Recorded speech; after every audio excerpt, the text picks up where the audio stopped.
بله سلام علیکم بفرمایید. آقای انصاری اینقدر خودتون عذاب نده آقا جان. فاطمیه عزا داریم، شعبان عزا داریم، تمام تولدها عزا داریم، همش اعصاب خوردی، دعوا، ناراحتی. خب شما ایمان بیار به امام زمان و ائمه دیگه. میخواید چیکار اینقدر دعوا و ناراحتی و همه سال شما جنگ اعصاب داریم با این شیعیان و با قزوینی و با این امام زمان رو میخوان رد کنین، فاطمیه رو میخوان رد کنین، نمیدونم چیزای دیگه که در طول قدیر رو میخوان رد کنین. شما همش در طول سال باید ناراحتی، اعصاب و دعوا و ناراحتی داشته باشید.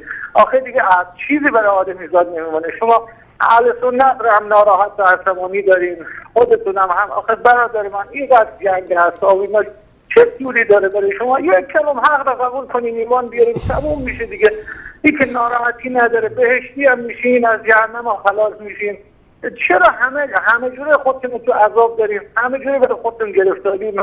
و ما من الناس ایؤمن و جاءهم الهدی جناب حجت الاسلام حسینی، جناب حجت الاسلام حسینی در حوزه علمی به شما یاد ندادن وقتی که جایی وارد میشید سلام بدید؟ من که سلام دادم که ندادید بابا، همه شاهدن سلام ندادید. چرا؟ من اول سلام که بدون سلام صحبت نکردم. نه شما همین که من گوشی رو برداشتم شروع کردید به مطلبتون، سلام ندادید. به هر صورت ببینید آقای حسینی، اهل سنت اتفاقا خیلی خوشحال میشن از اینکه ما بعد از سالها اینکه اهل سنت رسانه ای رو نداشتن که از اونها دفاع بکنه، از دینشون، از اعتقاداتشون. الحمدلله الله سبحانه و تعالی این 4 شبکه رو مسخر کرده تا به شبهات شماها پاسخ بدن. این اولا. ثانیاً شما اول برادری خودتون رو ثابت بکنید، بعد از اون طلب ارث بکنید. شما میایید ما رو دعوت میکنید به دینتون، اول برید مسلمان بودن خودتون رو ثابت بکنید طبق فرموده عالم خودتون که نشون دادم، آقای جزایری، که میگه که نه خدای ما نه پیغمبر ما، هیچ چیز ما یکی نیست.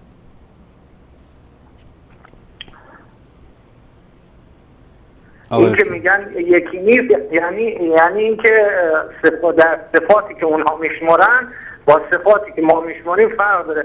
مثلا او اذا فرغت فانصب، یه بار شما یک حدیثی نشون، یه چیزی گفتی که ناصبی گفته کسیه که اهل ابوبکر و عمر رو بر علی مقدم بدونه. ناصبی اصلا و اذا فرغت فانصب یعنی نصب و اداوت داشته باشه. این از ناصبی از این کلام گرفته شده باشه، نه اون که ناصبی کسی رو که منصب خلافت و امامت رو داده باشه به ابوبکر و عمر، اون رو نگفتم.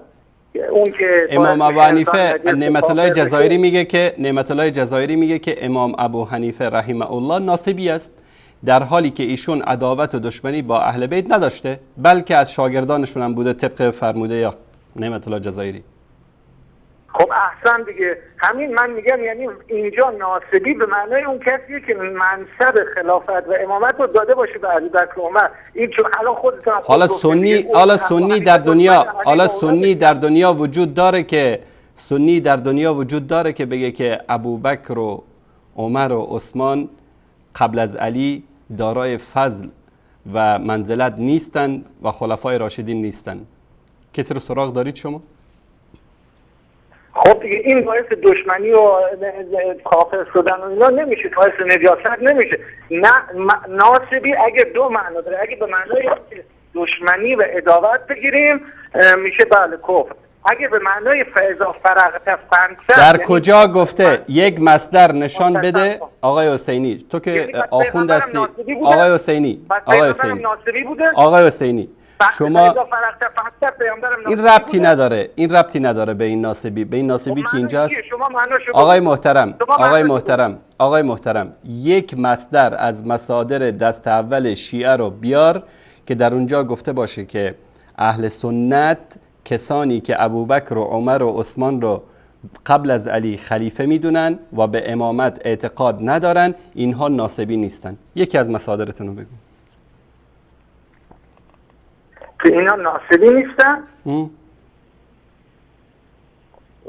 من که از تو اصول کافی زیاد برای شما خوندم که حالا اینا بحثاییه که قبلا کردیم. نه نکردیم. آقای محترم ببینید، آقای محترم ببین، الان من بهت بگم این کتاب الانوار النعمانی سید نعمت الله جزایری، رئیس حکما و علمای شماست. در اینجا در باب نواسب میگه، در صفحه 211 میگه که اولا گفته لیس الناصب من نسب لنا اهل البيت لانك لا تجد رجلا يقول انا ابغض محمدا و آل محمد. این اولا. در پاراگراف بعدی میگه که از پیامبر صلی الله علیه وسلم روایت شده که ان علامت النواسب تقدیم غیر علی علیه. علامت نواسب این است که غیر علی رو بر علی تقدیم بدارن. در پاراگراف بعدی میگه که و یؤید هذا المعنى ان الائمه و خواصهم اطلقوا لفظ الناسب على ابو حنیفه. تایید این معنی این است میگه که ائمه و خواص ائمه گفتن که ابو حنیفه و امثالش ناسبی هستند. و در ادامه میگه که و بعد مشایخنا المعاصرین حکم کردن به نجاست المخالفین کلهم، همه مخالفین ما نجس هستند. در آخر بعد از این صحبت ها میاد از کتاب شیخ الطائفه، در اینجا میاد میگه که فی کتاب تهذیب به سند صحیح ان مولانا الصادق خود مال ناسب حیث ما وجدت و ابعث الینا بالخمس. مال ناسبی رو هر کجا دیدی تاراج بکن و خمسش هم برای امام بفرست. خب الان شما میگین که هر کی ابوبکر و عمر رو قبول داشته باشه ناصبی میشه، چرا حکم ناصبی رو پس به اهل سنت نمیدن در حالی که الناصب انجس من الکلب؟ قدرت دستشون بیاد میدن، قدرت دستشون بیاد میدن. دوستان کلیپ کمال حیدری رو آماده بکنن. کلیپ کمال حیدری است که میگه که در کتابامون هست و هر موقع قدرت دستتون بیاد میکنید. در ایران چون قدرت ندارید نمیکنید، چون اهل سنت در چهار طرف ایران قدرت دارن. یک لحظه آقای حسینی، قدرت دارن، نمیتونید. بله، اگر که مثل عراق و سوریه یک وضعیتی به وجود بیاد، همین اهل سنت ایران میشن ناصبی، مالشون رو تاراج میکنید، مرداشون رو میکشید، زناشون رو اسیر میگیرید. این اعتقاد همه علمای شما هست. الان ببین در مورد این اولا هیچ کدوم از علما اهل سنت رو حکم ناصبی نمیدن. بابا امام ابو حنیفه رو دادید. آقای محترم شما، آقای حسینی، آقای حجت الاسلام حسینی، آقای حجت الاسلام حسینی، گوش کن برادر عزیز، گوش کن برادر عزیز، گوش کن حرف منو. شما یک انسان مجهول الهویه هستید در نزد شیعیان و در نزد اهل سنت. ناراحت نشید از این لفظ، چون آقای محترم من میگم شما یکی از مصادرتون رو بیارید که در اون گفته باشه که اهل سنت ناصبی نیستن کسانی که ابوبکر و عمر و عثمان رو بر علی تقدیم میدارن و به اونها جایگاه و فضیلت بیشتر از علی قائل هستند و علی رو چهارم خلفای راشدین میدانن، در حالی که شیخ شما المحاسن النفسانیه فی اجوبه المسائل الخراسانی شیخ حسین آل عصفور در کتابش میگه که علامت ناصب تقدیم علی علی علیه السلام، کسی رو بر علی تقدیم بداره ناصب است. و معلوم من مذهب اهل النسب تحریم المتعه، از مذهب اهل النسب این است که متعه رو تحریم میکنن. و در کتاب دیگرش در صفحه 147 در همین کتاب میبخشید در مسئله ششم میگه بل اخبارهم علیهم السلام تنادی بان الناصب هو ما یقال له عندهم سنیا. اخبار اهل بیت علیهم السلام داد میزنه که ناصبی یعنی سنی. در پاراگراف بعدی ولا کلام، هیچ حرفی نیست آقای حسینی، فی ان المراد بالناصبه هم اهل تسنن، مراد از ناصبه اهل تسنن. الان شما آقای حجت الاسلام حسینی یک مصدر از مصادر شیعه رو بیارید که گفته باشه کسی که ولایت و امامت ائمه رو قبول نداشته باشه و غیر علی رو بر علی تقدیم بداره ناصبی نیست. این حرفی که شما الان میگین کاملا درسته. در زیاد هم داره من جهدکم کافر، یعنی هر کی از روی علم و ادابت بیاد رد کنه ولایت شما رو در حالی که علم پیدا کرده. اگر مستضعف باشه علم پیدا نکرده باشه اون هیچ حکمی نداره، مسلمان هست. اما اگر از راه علم و عمد بیاد رد کنه، اما آیه قرآن که میگه بلغ ما انزل الیک ان علی مولا المؤمنین و ان لم تفعل فما بلغت رسالته والله یعصمک من الناس. این آیه میبخشید آیه قرآن در کجا آمده؟ این آیه در کجا آمده؟ ان الله در المنصور سیوطی ان الله. آقای محترم من اینجا مصحف جلوم هست، این آیه در کجا اومده؟ در کجای قرآن اومده؟ سوره کدوم سوره؟ آیه چندم؟ سوره مائده. شما بیار ان الله لا یهدی القوم الکافرین. چرا خدا به پیامبر میفرماد کسی که ولایت علی رو قبول نکنه کافره؟ یا سوره معارج مثلا میگه سأل سائل بعذاب واقع للکافرین به ولایت علی لیس له دافع. خب شأن نزول این آیه درباره همینه که کسی گفت اگر ولایت علی از جانب خداست بگو سنگی از آسمان بر سر من. تشکر آقای حسینی، تشکر از اینکه با صراحت آیاتی که در کتاباتون تحریف شده و میگید که این آیات تحریف شده قرآن است اینا رو بیان میکنید. تشکر میکنم از شما. ما حرف ابی بکر و عمر و صحابه رو قبول کنیم یا حرف امام صادق رو که قسم میخوره میگه قرآن اینجوری نازل شده بوده؟ یک روایت آقای حجت الاسلام حسینی یک روایت صحیح و سند از امام جعفر صادق بیان بکن. یک روایت، زیاد نمیخوام. که چیه؟ یک روایت با سند صحیح. درباره چی؟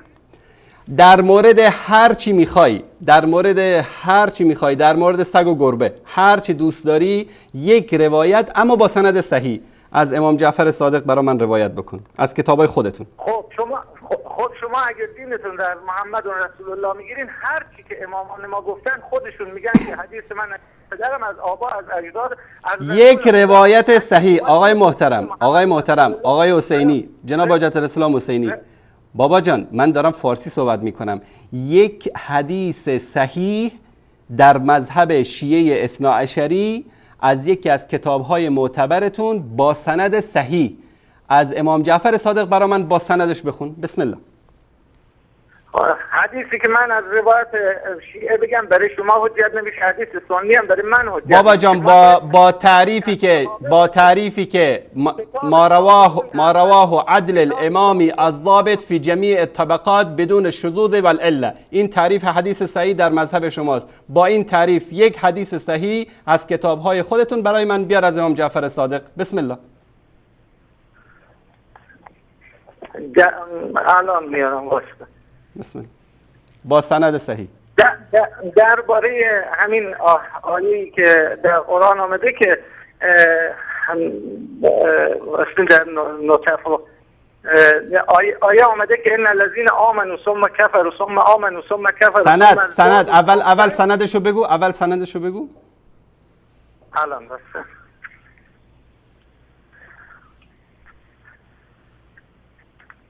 خب میفرماد که اول سندش اینا آوردن به پیامبر سند حدیث سندشو بگو. راویان حدیث حسین ابن محمد از معل ابن محمد از محمد ابن اورمه علی ابن عبدالله عن علی ابن حسان عن عبدالرحمن ابن کثیر عن ابی عبدالله علیه السلام در مورد قول خدای عزوجل. حسین ابن محمد آیسته بگو. حسین ابن محمد از معل ابن محمد، یعنی کسانی که ایمان آوردن سپس کافر شدن. سند بقیه راویانو بگو. بقیه راویانو بگو آقای محترم. بقیه راویانو بگو. معل ابن محمد، بعدش محمد ابن اورمه. خب علی ابن عبدالله، خب علی ابن حسان یا حسان. محمد ابن اورمه دوستان نشون بدن این در کتاب الرجال ابن غزایری است. کتاب رجال ابن غزایری، اینم شناسنامش که در ایران چاپ شده. محمد ابن اورمه ابو جعفر قمی اتهمه القمیون بالغلو، اهل قم ایشون رو به غلو متهم کردن و سیدنا علی رضی الله عنه در نهج البلاغه میگه که حلک فی رجلان محب قال و مبغض قال، این غالی بوده. اولا تفسیر باطنی هم میکرده. این حدیث باطل است. غیر از این حدیث دیگه بگو. خب نه اینو کی گفت؟ اینو از قول کی گفتی شما؟ ابن غزایری، رجال ابن غزایری از رجالیون شیعه است.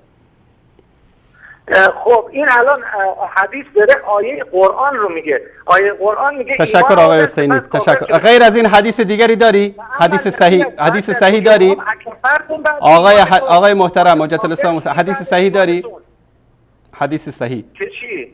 راویانش همه ثقه باشن، ضابط، عدل، امامی، من غیر شذوذ ولا عله عن مثله. در اصول کافی فقط یک روایت اشتباهه، اون درست نیست، و حدیث 17000 آیه قرآن که رده، وگرنه تمام اصول کافی مثل قرآن صحیحه برای ما. و کتاب سلیمان بن قیس مثل مفاتیح، کتاب فارسی هم هست. آقای محترم در اصول کافی روایت آورده از امام که هر کنیزی که به دست برده فروشا افتاد فاسدش میکنن، یعنی باش زنا میکنن. آیا این حدیث در مورد همسران ائمه شما، خاصتا همسر امام زمان هم صدق میکنه؟ همسر امام حسن عسکری؟ برفرض کنیزی هم چیزی براش پیش آمده باشه، از نظر شرعی گناهی داره، کنیز مال صاحبشه، شما هم بخری میتونی باشه، کنیز شما باشه میتونی بخری. یعنی با مادر امام زمان هم بستری بکنه کسی دیگری اشکال نداره؟ حالا اون به اجاز خدایی سالم رسیده، ولی خب شما درباره عمر، درباره بابا جان خودش میگه در حق الیقین مجلسی اومده که خودش داد میزد که پرده عفت هم دریده شد. پرده عفتش دریده شد یعنی چی شد؟ آقای انصاری دیگه نذار من بگم که شما پیرو زنازاد. تشکر. وقتی که میخوایی که توهین بکنی، من از کتابتون آقای محترم جناب حجت الاسلام حسینی یک حدیث صحیح بیار با راویانش، اینجا با هم دیگه بررسی میکنیم. از الان الا ماشاءالله تا روزی که من تو این شبکه هستم و تو برنامه آروی سکه، تو حق داری زنگ بزنید، تو هر تماس هم از تو یک حدیث صحیح میخوام با سند صحیح، سندش و راویانش رو بخون، من اینجا بررسی میکنم. الان سومین راوی که محمد ابن ابراهیم که گفتی من بررسی کردم، بقیه‌شون هم حالتشون از این بدتره. متهم یکشون من نشون دادم در اینجا. من این روایتی را که حجت الاسلام حسینی میخواست یکی از روایت‌های صحیح رو از کتاب کافی بخونه، این روایت رو الحمدلله پیدا کردم اینجا. این کتاب کافی است. این یک آخونده میخواد یک روایت صحیح برای من از کتاب کافی بخونه. گفت که همه روایت‌های صحیح هست غیر از یک روایت. اون روایت این بود: حسین ابن محمد عن معلا ابن محمد عن علی ابن اسباط عن علی ابن حمزه عن ابی بصیر عن ابی عبدالله. این الحسین ابن محمد، این راوی حسین ابن محمد و معلا ابن محمد از راویان تحریف قرآن هستند. در همین کتاب ما حسین ابن محمد، معلا ابن محمد، جعفر ابن محمد، اینا همه راویان تحریف قرآن هستند. حسین ابن محمد، معلا ابن محمد، محمد ابن اورمه این روایت رو میخواست بخونه برای من. علی ابن عبدالله علی ابن حسان عن عبد الرحمن ابن كثير عن ابي عبد الله في قوله ان الذين آمنوا ثم كفروا ثم آمنوا ثم كفروا ثم ازدادوا كفرا لم يكن الله ليغفر لهم ولا ليهديهم سبيلا. گفت نزلت فی فلان و فلان و فلان، این آیه نازل شده در فلان و فلان فلان، یعنی ابوبکر و عمر و عثمان. آمنوا بالنبی فی اول الامر و کفروا حیث عرضت علیهم الولایه، بعد از اینکه ولایت بر اونها عرضه شد کافر شدن. این روایت حسین ابن محمد، معلا ابن محمد. من فقط تشکر دوستان، امین معلا ابن محمد رو که از راویان تحریف قرآن هست در اینجا خدمتتون نشون میدم. رجال نجاشی در مورد معلا ابن محمد که از راویان کتاب کافی است میگه که مضطرب الحدیث والمذهب، هم حدیثش مضطرب است هم مذهبش. حتی شیء درست حسابی هم نبوده این بدبخت خدا زده، به قول دوستان افغانی. این خدا زده نه مذهب درست حسابی داشته نه حدیث درست حسابی روایت میکرده. بعد این رو آوردن یکی از راویان احادیث صحیح برای ما معرفی میکنه. تشکر احمد جان. ببینیم که این غزایری در موردش چی گفته. رجال ابن غزایری